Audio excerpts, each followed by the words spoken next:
Hey, this is Ciderhelm, and this is an informal guide to expert Darkening Deeps. Darkening Deeps is an introductory Tier 2 dungeon with only one DPS check. Because of the Skarn encounter, a cleric healer is strongly recommended. As with all these video guides, I will inform you of which encounters have DPS timers. If they do not have DPS timers, you can stack additional healers or readjust your party as necessary. While we do kill these bosses quickly, these strategies worked when we were first progressing through these instances and were heavily undergeared. Finally, if you enjoy this guide, please subscribe to this channel. The Alchemist Braxtopal encounter is the first encounter in Darkening Deeps. This encounter begins with two adds, Mersh and Squirsh, that must be killed before Braxtopal can be targeted. During this encounter, the main thing you'll need to watch out for is a ground AoE effect. Move out of this immediately.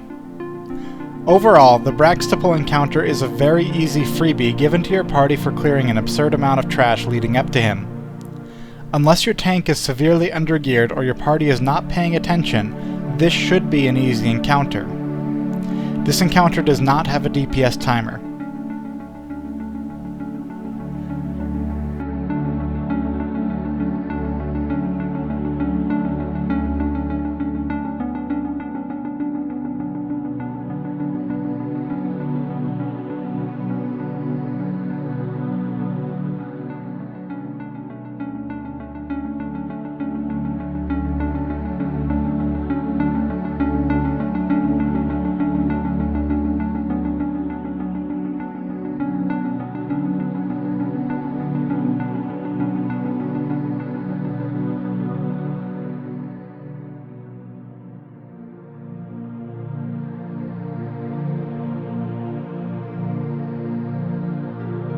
Michael Bringhurst is the second boss in Darkening Deeps. Bringhurst is a werewolf and will gain a stacking damage buff every second he is exposed to the moonlight in the center of the room. Bringhurst will periodically run to the center of the room and confuse everyone in the party. During this, he will be gaining stacks of his debuff.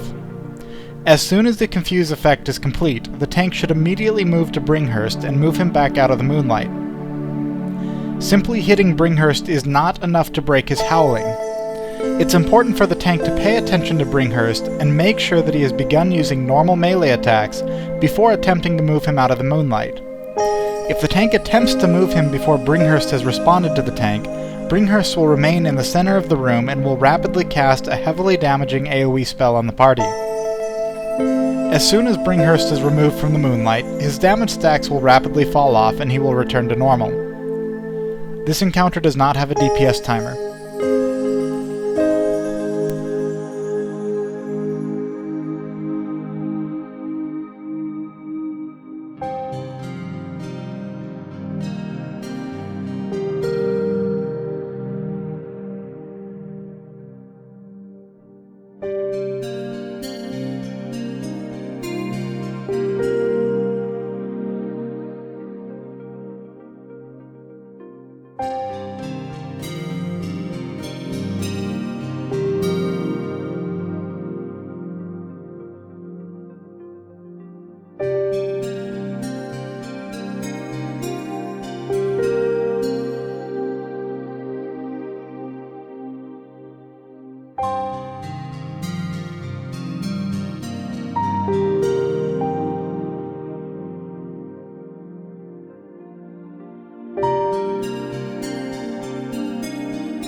The third boss in Darkening Deeps is Teganar Deepfang. This boss will deal relatively high damage to the tank. Deepfang has a poison spray he will occasionally cast, which will hit everyone in front of him with a very powerful dot, so the tank should be careful when positioning or moving him. The dot can be dispelled. Deepfang will also occasionally cast a moderately strong direct damage spell called Venom Bolt on a random player. Finally, Deepfang will periodically cocoon one player in the party. This cocoon must be broken as quickly as possible by other party members. At 66% and 33%, Teganar will summon large groups of trivial spider ads.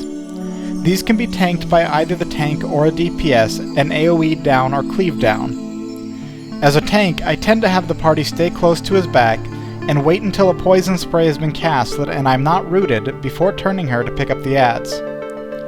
This encounter does not have a DPS timer.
Glubmuck is the fourth boss in Darkening Deeps. This water elemental deals relatively high damage to the tank. Periodically throughout the encounter, Glubmuck will create a whirlpool beneath a player. Players should be spread out from each other throughout the encounter and should immediately move from whirlpools beneath them. After several seconds, an ad will spawn from this location. This ad should be picked up by the tank and immediately become the priority of DPS. In this video we have 3 melee players, which increases the likelihood of whirlpools under melee. Because of the constant title animation underneath Glubmuck and the ads, it can be difficult to identify when a whirlpool is beneath the melee. Pay attention. This encounter does not have a DPS timer.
The Gedlow Conclave is the 5th encounter in Darkening Deeps.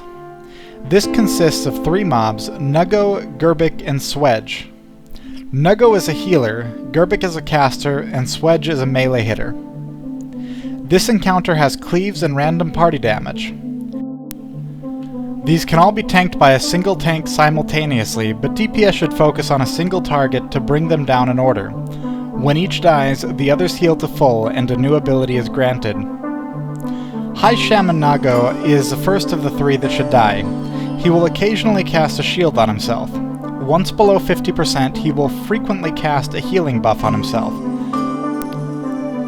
Both Mortal Strike healing reduction debuffs and purges are extremely helpful to decrease the amount of time it takes to kill him. In our party, we did not have a means to purge the healing, so killing Nuggo takes significantly longer as a result. Nuggo is a DPS check, and it is possible that an undergeared or underskilled party will not be able to kill him. Once Nuggo is dead, Incinerator Swedge will begin casting fire AoE on the ground that should be moved out of. Additionally, Warlord Swedge will begin randomly charging ranged players.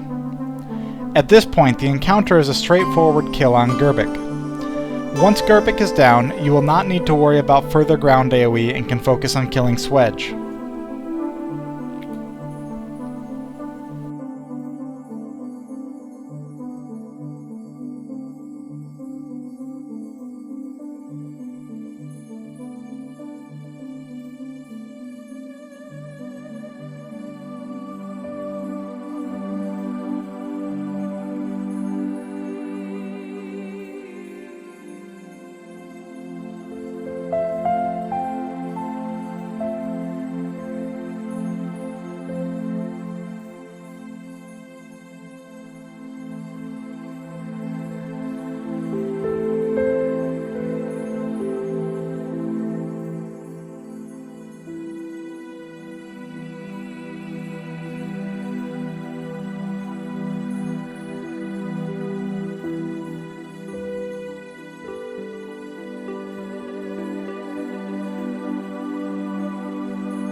Skarn is the final encounter in Darkening Deeps.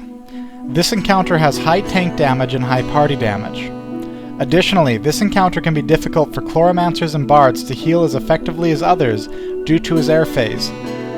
That said, these classes can still be effective, and this encounter encourages stacking multiple healers.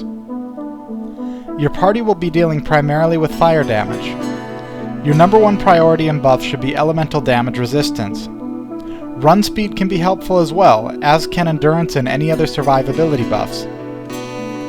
The Skarn encounter revolves around the heat index debuff. Anytime one of the many bone piles in the room are lit on fire, the party receives a stack of heat index. Each stack of heat index generates a constant fire damage tick on everyone in the party. During Skarn's ground phase, the tank should bring Skarn parallel to any wall and try to bring his body as close to the wall as possible. This is important because it reduces the number of bone piles he will ignite when he enters his air phase. During the ground phase, the heat index will usually settle at a low number. The main things to watch out for are double lash, a tail whip attack he will do that hits a large area behind him. Secondarily, stay out of any burning bone piles near him. When Skarn casts Flaming Breath, he is about to go up in the air. Flaming Breath is a significant amount of damage, but it's important to note that Skarn stays stationary while casting this. For this reason, it's best for the tank to try to avoid some of the damage by running through him or to the side. When Skarn lifts off into the air, he ignites a ring of bone piles around him. Usually this should accumulate to only about 8 to 10 stacks of heat index, though even when we were undergeared we could survive a heat index of 14 to 15. During Skarn's air phase, he will mark the location of a player on the ground with a red circle. He will launch a very fast projectile from himself to that location and ignite it, causing both the area and any nearby bone piles to ignite. More importantly, though, is that if the projectile lands near a player, it will confuse that player, taking them completely out of the fight and often causing them to walk around in the fire until they're dead. The projectile does have travel time, so the party should stay as far away as possible from Skarn during the air phase to allow for more time to move. Players that are too close to Skarn can be hit by projectiles even if they were already in motion when they were targeted. Constantly moving is important. Unless you absolutely need to cast, you should be running around the far walls of the room. Even if you are casting, a red circle underneath you means you absolutely must move instantly, no matter what, or you will die. Do not ever try to finish a cast in progress. In our parties, we've always spread out from each other during the air phase. Another group in our guild had grouped up and run as a group around the outer wall, which worked well since you always knew where the next fireball would be shot.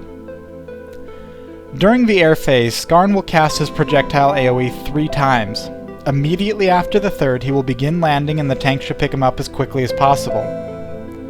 The landing has the highest potential burst damage during the encounter. The heat index is still high, though it will fade away quickly. Additionally, healers may be out of range of the tank or struggling to heal the party, and the tank has just started taking big hits. For this reason, both healers and the tank should make sure they have cooldowns ready immediately on this transition. Once Skarn is below a certain percentage, either 20% or 10%, we're not quite sure, he will no longer fly up into the air. Even if you lose some party members, you should still attempt to finish the encounter if he's this low, as all of the significant damage will be finished. This encounter does not have a DPS timer, and it is strongly recommended you consider additional healers if you're having problems. Thanks for watching this video. Please subscribe if you enjoyed it, and feel free to visit us on www.eventideguild.com if you have any questions.